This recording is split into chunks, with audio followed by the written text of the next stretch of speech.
মর্মন্তুদ সড়ক দুর্ঘটনা বাইক ও আল্টো কার মুহাম্মুহি ধক্কা দুই গুরুতর।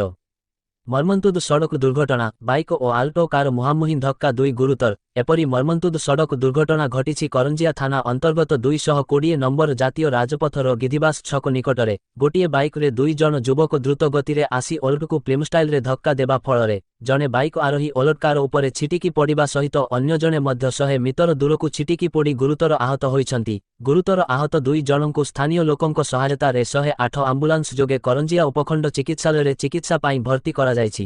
ତେବେ ଉଭୟଙ୍କ ସ୍ୱାସ୍ଥ୍ୟ ଅବସ୍ଥା ଗୁରୁତର ଥିବା ବେଳେ ତାଙ୍କୁ ତୁରନ୍ତ ବଡ଼ ମେଡିକାଲକୁ ସ୍ଥାନାନ୍ତରିତ କରିବା ପାଇଁ ପରାମର୍ଶ ଦେଇଛନ୍ତି ଡାକ୍ତର। ଅନ୍ୟପଟେ ଘଟଣାକୁ ସ୍ଥାନୀୟ କରଞ୍ଜିଆ ପୋଲିସ ପହଞ୍ଚି ଉଭୟ ଗାଡ଼ିକୁ ଜବତ କରିବା ସହିତ ଅଧିକ ତଦନ୍ତ ଆରମ୍ଭ କରିଛି।